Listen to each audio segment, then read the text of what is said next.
Any company that's serious about creating a high performance culture, they have to work collectively to get there, right? To be psychologically safe. The other piece of that is a growth mindset among the individuals. Let's say I'm an employee in a company and the company's like, yes, we're going to try to be more psychologically safe. Great. People are going to make mistakes. Someone's going to get stressed out, snap at someone, whatever. It's not going to be perfect. What covers that is then me taking ownership of having a growth mindset, that what's most important to me is to be the best version of myself, to grow, that I'm consistently growing, and that when I have a growth mindset, and this is based on, Carol Dweck's, some of her research, that when I get feedback, that it's going to be welcomed, it's helping me.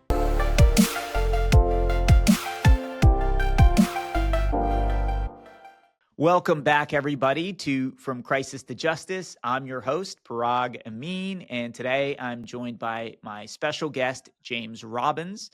James is a leadership expert, best-selling author, keynote speaker, and founder of the Robbins Group. He's got 20 plus years in leadership development with over 3,000 presentations under his belt. James has helped over 50,000 managers around the world transform from task-focused operators into people-first leaders. His simple framework called 9 Minutes on Monday has been adopted by major organizations like NASA, FedEx, Ford, and the U.S. government. James specializes in creating high-performance workplace cultures, reducing turnover, and boosting engagement without complicating or overcomplicating leadership. James, thank you so much for joining me today. Parag, thanks for having me on your show.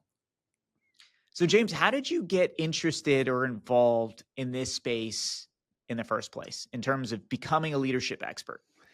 When I was in college, I wanted to be a film director. I wanted to make movies. And then my life took a big right turn and I ended up going into ministry, Christian ministry. And I did that for a number of years. I had not expected to ever do that. And at some point I began to get restless and I thought, well, is there something else I could do? And I took inspiration from John Maxwell, who was a former preacher, and then he started teaching leadership. And I was already teaching leadership in a not-for-profit setting. And so that's really where it began. I spoke first at a not-for-profit leadership conference, and then my name just kept getting passed around, and eventually it turned into a full-fledged business. That's great. So, how, if at all, does your faith or your religious background tie into your leadership coaching? Meaning, are there any principles you've borrowed or taken, and are there things you've left out? And if so, why? That's a great question. I think definitely influenced that heavily. I think one of the things when you are a leader in a faith environment, a lot of the leadership is protective, right? It's this idea of kind of watching over this group of people. At the same time, leading in, honestly, any not-for-profit setting, churches or religious organizations wouldn't be much different, but it's a real challenge because you often will have a small paid staff, but then you have this massive group of volunteers, essentially. You can't fire them. You can't kick them out, right? Unless they do something totally egregious. And you just have to find a way to work with them. And you have to find a way to make it work and solve the relationship issues. And, there's no calling HR, hey, get me someone new. Like that just doesn't exist in that world.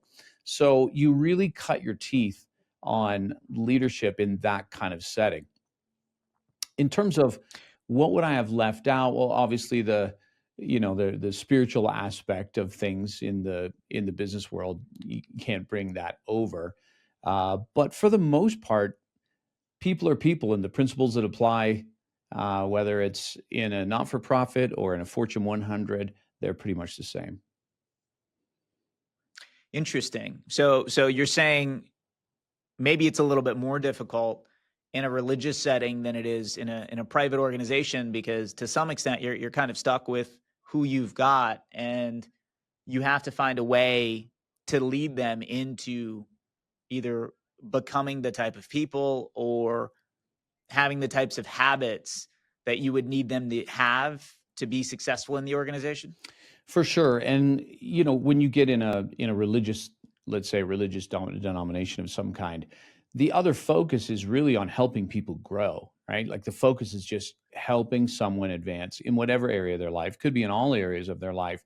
And so it's a little bit like, I think great religious leaders are also like great coaches, and they're consistently coaching people and trying to help them reach their full potential. In fact, I told you earlier that I took inspiration from John Maxwell. Well, a number of years ago, I had a chance to, his team invited me to come with him to South America, which was this huge honor for me, right? I got to, just him and I got to train 1,000 business leaders for an entire day. And, I was the opening act. I get that. He was the main event, but still, I had a chance to spend time with him. And he also had said to me, he said, absolutely, leadership in like a church setting is much harder than leadership in just the average, corporate setting. Right. So when you are in a corporate setting where you have maybe a little bit more freedom in terms of whether you keep somebody on or let them go, at what point do you think that somebody needs leadership and maybe some more coaching? And where is that line where you decide, look, this person maybe just doesn't have the raw materials or the motivation or something else to really truly be successful in this organization? Yeah, Parag, that's the $1 million question sometimes, right? Like, how do you know whether someone needs to be let go or not? And this will go back. There's a foundational piece to this answer, and it has to do with what I teach about caring about your people, right? Like great leaders just care about your staff. You know your staff, you care about them, and the reason you do that, there's many reasons, but the more you care about somebody and as you get to know them, then you have a better vantage point to look into their life and know, is this just beyond them, right? From a capacity perspective, like not everybody can do every role. Or is this a drive and ambition thing? You're able to see that a lot more clearly when you know them better. Because let's say Prague, obviously we don't know each other other than we just met today, but if you know me really well and you're my boss, you also know that there's other areas of my life, let's say I'm really passionate about, or maybe off work, I'm devoting all this time and hours to this. So you know that, oh, I'm capable of being passionate about something, but for some reason I'm not bringing it to the workplace. Okay, that's a gap, that's a problem. So that would be a sign for you, right? So the more you know your staff, the more you're able to make that decision. But the other piece is going to be that consistent coaching that we give someone, right? When there's a gap in performance, right? It's our job to go to shine a light on that and just be like, hey, you're supposed to be here, but you're here. Hey, what's up?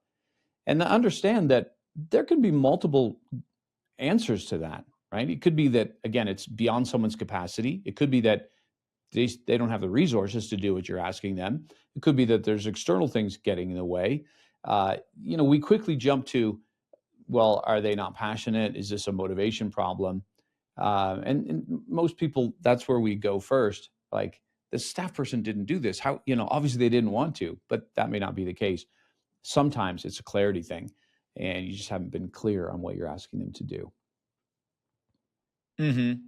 And so is there is there a point where a leader can care maybe too much? And here's what I mean is that as a leader, we have to understand our people. We have to care about our people to be a great leader or even a good leader, I think.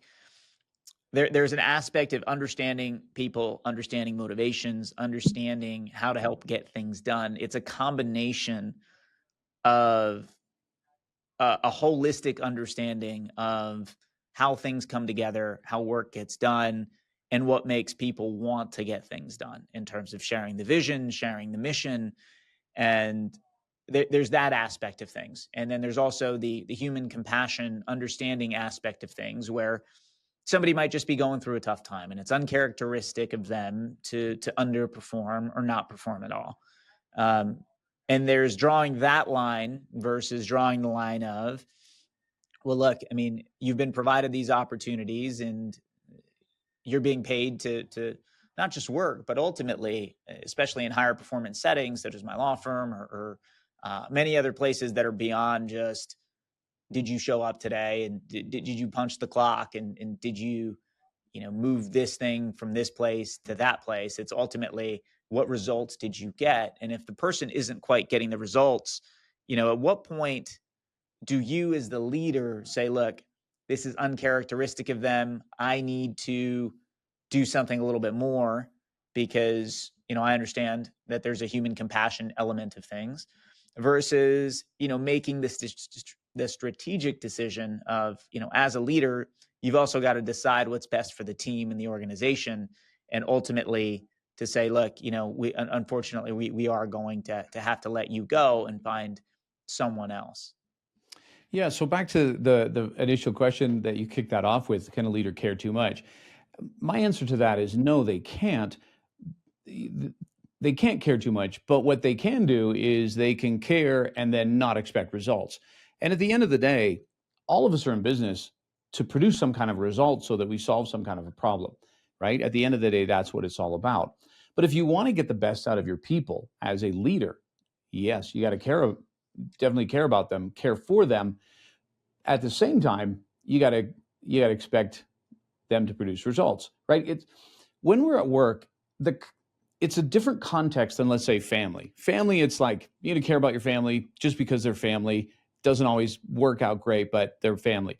Work is not family, right? And we're here for a reason.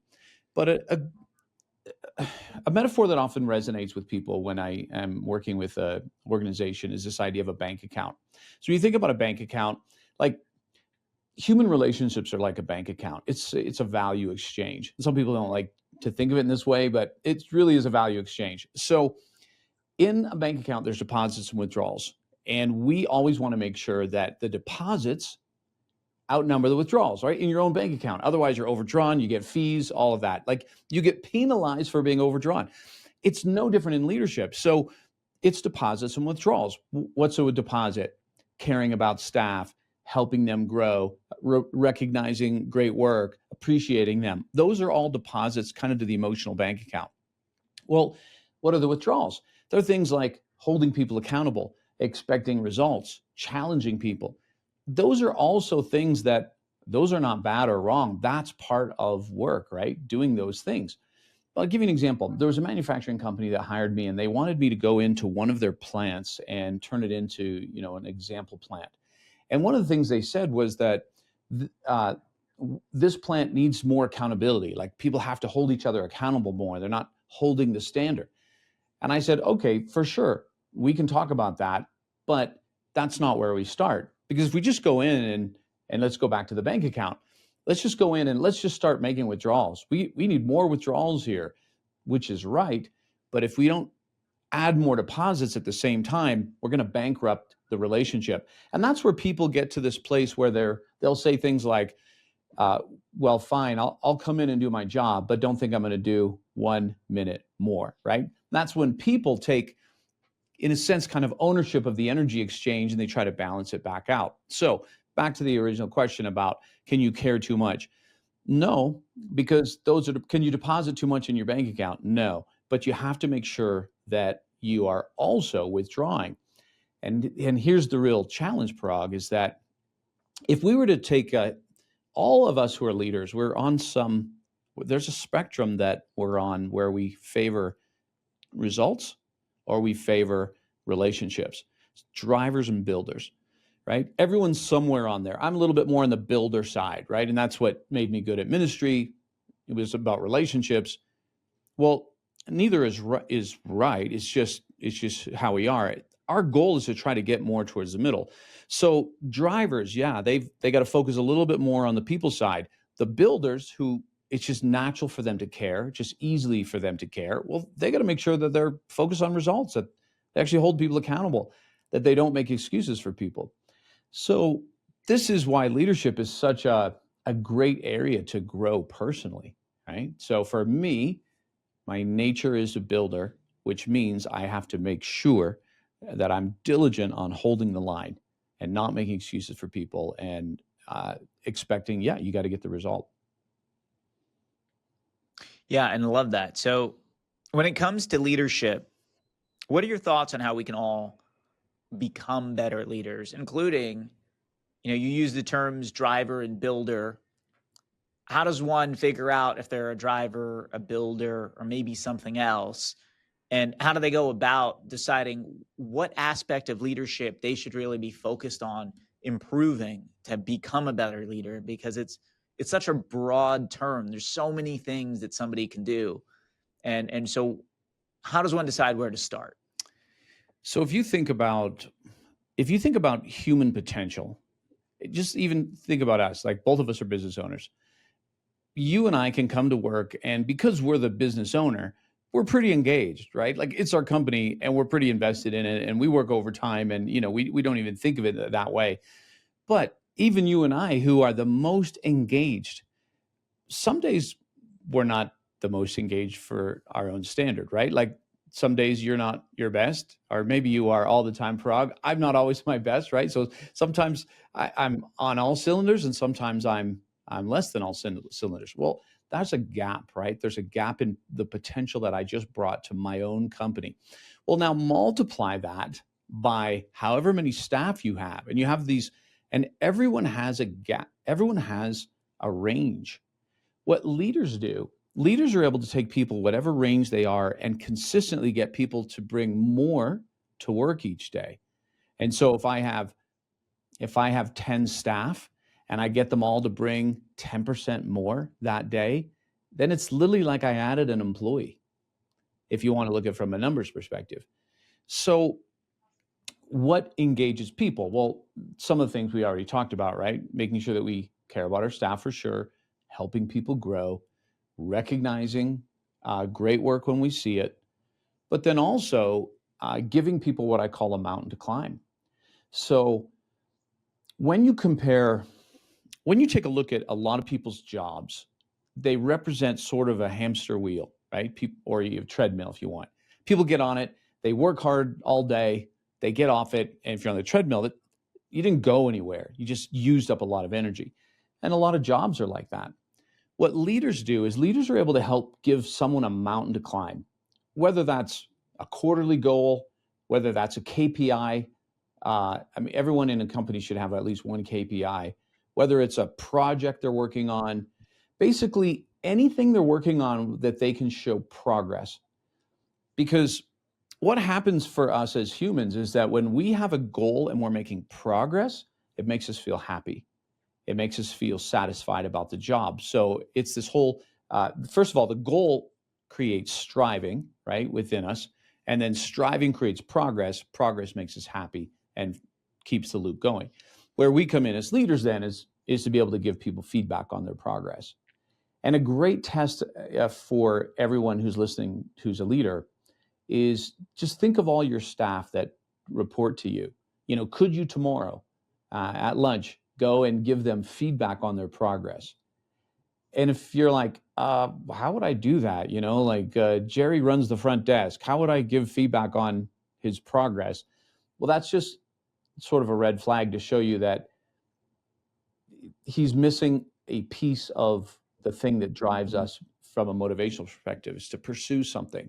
And so get Jerry at the front desk on some kind of a mountain, some kind of a goal. And these are just some of the essential elements that you put together. You care about people, right? Help them grow, recognize them, and then give them something to do where they can make progress, and then give feedback on it. And the feedback's either, hey, you're doing amazing, or hey, you're not where you're supposed to be. What's up? And that's where those standards come back in. Yeah, I love that, James. In terms of the myths that people have about leadership, let's bust some of those. Sure. So, what do you think are some common misconceptions about leadership, particularly as you look throughout organizations? Meaning, like, it doesn't matter how big or small they are. This is a very typical myth or misconception about leadership.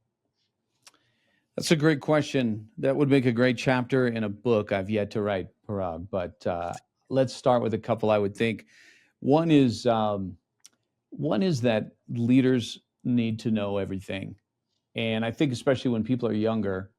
I'll speak for me. When I first became a leader, there was just so much I didn't know, and I felt like I had to know to have the respect and following of the people that I was with. And so, you fake the answer. You try to sound smart. You get really defensive if somebody challenges you because your ego is so involved in those moments. And it wasn't until I had a mentor, and I was in a meeting one time, and someone fired off a question to him, and he was like, "Oh, I don't know. I don't know the answer, but let me go find it out for you." And at that moment, it was like it freed me up to go, "Oh, I don't have to always know the answer." So you don't always have to know everything. In fact, even if you do know everything, you shouldn't act like you do, because you want to bring in your people to get their ideas. You want them to contribute. That's how they stake a claim in your company, right?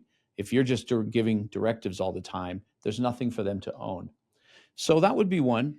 I think the other one is going to be about, well, I'll say this. Most of us come to leadership the same way, right? Like, you were good at something, you worked hard, people respected you, trusted you, and they said, "Hey, we're going to put you in management." And what's so bizarre is that what got you into leadership is not what's going to get you to the next stage.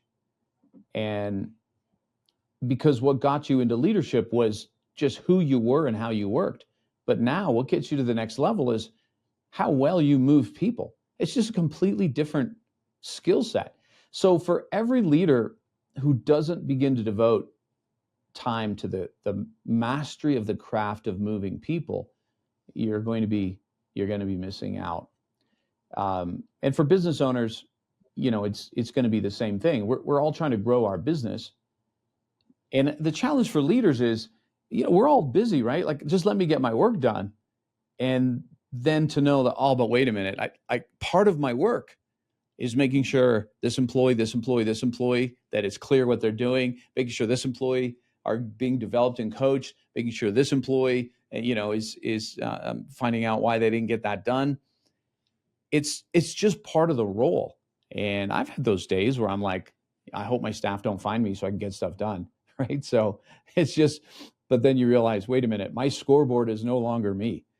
My scoreboard, whether I'm winning or not, has to do with how engaged are my people. And that's why the focus always has to come back to people.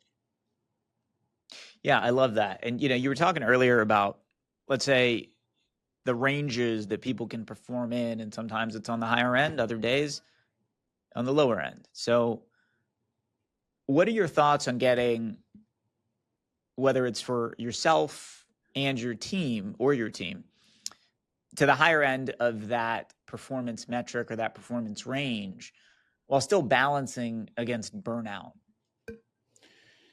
That's a great question. And again, one of the reasons why you want a good relationship with your staff, so that you can read a little bit of those vital signs, so to speak, right? I think most people, are not pushed enough, and I'm going to qualify that. I think most people are pushed in that they are insanely busy and they have more work to do than they feel like they have time to do it. So people are pushed in that way, but they're not pushed in the way of, you could do this better, right? It's not like you can do more things, but it's like you could bring more of your talents to your role. And what holds so many people back is usually some kind of fear, some kind of imposter syndrome, some kind of internal thing.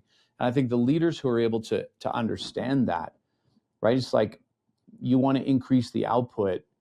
You want people to tap into strengths and passions of their own that they bring to the workplace, and then also help them shed some of those things that limit them, that hold them back from really doing that. So another way to do that is, I always like to ask anyone that comes on our team, I'll ask them, what are your career goals?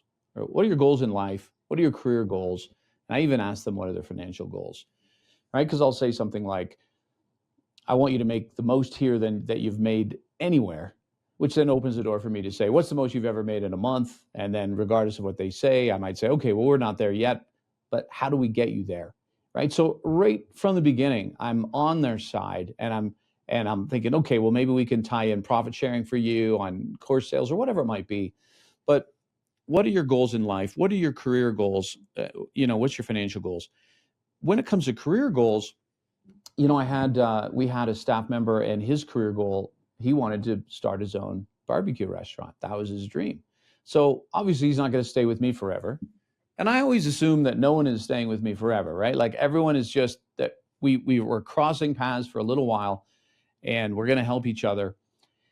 But he wanted to start a barbecue restaurant. So, all right, every time I was at a barbecue restaurant, I would like ask the manager if I could see the smoker. I would take photos. I would send it to him like, hey, here's the smoker in this place. And just little things that shows that I'm interested in his life.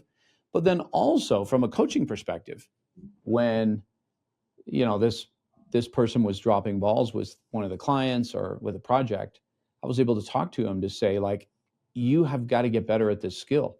And if you want to run a restaurant, do you think that this will be okay? And so I was able to tie his even growth and development into something for him, so that it's not just doing my stuff. It's like, no, you just need to grow in this in your life, especially because of what you want to do, which I hope you go and do it. And I hope you're successful at it, but you have to be better. And I think this is where I think a lot of leaders probably leave a lot of people's potential on the table. It's just finding out what makes them tick, what do they really want to do, and then call people to be the best version of themselves. Is this your best? I think you can do better. Yeah, I really like that, James. And obviously it goes to show how deeply you've thought about this and how deeply you understand human nature and human motivation. Let me share this with you. It's a perception of mine, and maybe it's a bias. It's that I think the biggest challenge with modern day is we're more comfortable than we've ever been. We don't even have to, if we want, we don't have to cook. We don't even have to go out to pick up fast food. We can just push a few buttons on our phone and it gets delivered to us. Social media, you don't have to go out, get dressed to meet with friends. You don't even have to pick up a phone and call. You can just scroll through on a phone and see 100 or thousands, if you want, of people's lives in moments. And it really requires no effort. And I think, the biggest challenge is that in today's comfortable society, dealing with discomfort has become much more strenuous than it's ever been, including receiving feedback when somebody isn't performing to the level that you believe they can, to their own potential. And so what thoughts do you have on providing feedback? Well, it's a two-part question, as many of these have been. Is one, do you agree or disagree with that? And two, what advice do you have for leaders in today's modern age dealing with these challenges of, look, I mean, the reality is we are, in fact, the most comfortable civilization that's ever lived on planet Earth. And so we have more conveniences than kings had even 100 years ago. And that's the average everyday person has more conveniences. So, what insights do you have? And again, do you agree or disagree with that? Well, I agree that society, in a sense, has gotten more convenient. We have more comfort, and there's a part of that makes us a bit softer. So when you think about a company is going to rise or fall based on its culture. And this is really important to understand as a business owner, because a lot of times it's not even on our radar culture. It's just like, now we just got to find more clients, and we go into a recession, like we got to sell. But at the end of the day, it's still a culture. And you think about a culture, let's go to the biology for a moment.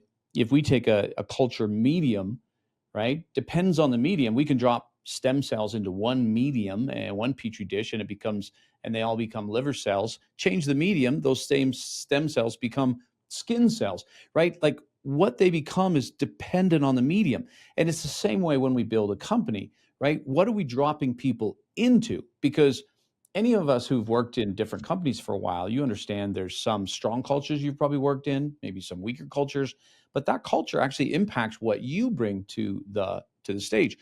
So if you want to build a high performance culture, though, and I'm going to define that as that's bringing the best out of everybody, and where we can speak truthfully to each other and people aren't triggered and defensive and they can take feedback, then high performing cultures, in a sense, there's a foundation of what a high performance culture is. There's two things that are the foundation. The one is psychological safety, right? Where the company works hard at where people feel it's safe to be me, it's safe to contribute, it's safe to make a mistake. In other words, it's not held over me, and we can learn from it. And it's safe to challenge. That last one's the hard one, right? Safe to challenge.